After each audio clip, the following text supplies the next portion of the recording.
A new team of Earth's Mightiest assemble in Avengers issue 14 by Jed MacKay and C.F. Filler. In the wake of the Avengers being decimated by the Blood Coven in Blood Hunt issue 1, Captain America, one of the only survivors of the battle, continues his battle against the Vampire Hordes and knows since he's at war, he needs an army of his own. Jed MacKay uses his Blood Hunt event to reset the Avengers roster, and I don't know whether this team is going to continue after the event, but this is one hell of a good team if it does. The book introduces us to Hercules, Kate Bishop, Quicksilver, and the relatively newer character Hazmat, all who will be joining the team as they battle the Vampire Hordes. Jed does a great job giving each member a page or two to state why they're joining up, each with a different reason, from Hercules' love of the battle to Quicksilver wanting to rescue his sister from the clutches of the Blood Coven. There's great motivation behind it all, and in Quicksilver's case leads to a little bit of inter-team drama, since he's really impatient and just wants to go and rescue his sister and not bother with the vampires. Captain America is one who also keeps the team focused and together, reminding them that they need to do their job and be Avengers for the people of Earth right now. Cap focuses the team on the vampire leaders, citing how all of the ones they face so far are just foot soldiers, so they need to go up for the more organized leaders first. Cap's characterization is so good in this issue. He's torn between the hero and soldier parts of himself, wanting to stay and help everyone in New York and help save everyone, but he knows in war you can't save everyone and he has a mission to complete. He's pained by the fact that he has to turn against his hero side and yet again be the soldier he always has to be. After following where the humans are being herded to, they find Nazi vampires are behind all of the foot soldiers in New York.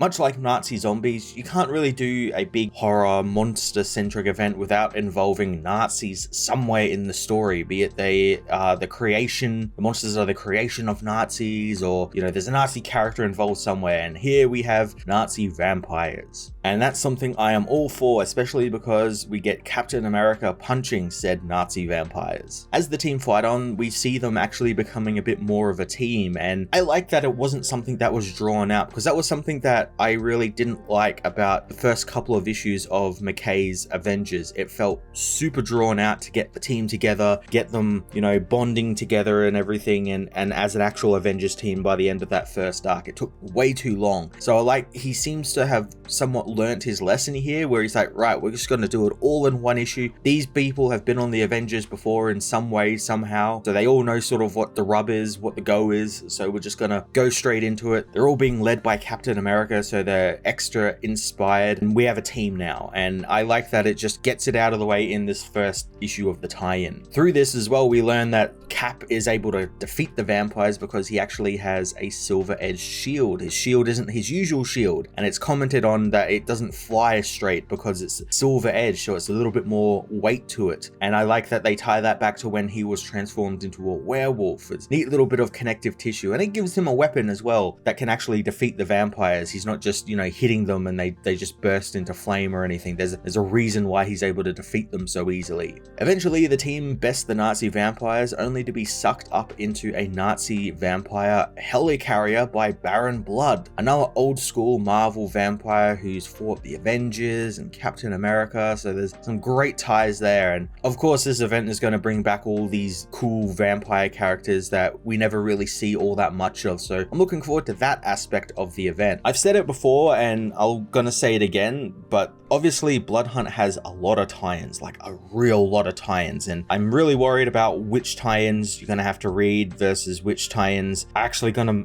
matter. Are these actually ingrained in the storyline, or are they just set in the Blood Hunt time, and they just slap the Blood Hunt logo on it just to sell some more to the completionists? But this is kind of the perfect tie-in, because you're tied into the event, you got the team actively involved in fighting the vampires. There's a bit of back and forth between them about Nazis and vampires. You got a vampire villain for the team to fight who's got ties to the Avengers, to Captain America, to all of these characters, so it's not something new, it's something that's already existed, so they're using what's already in the toy box without creating anything new.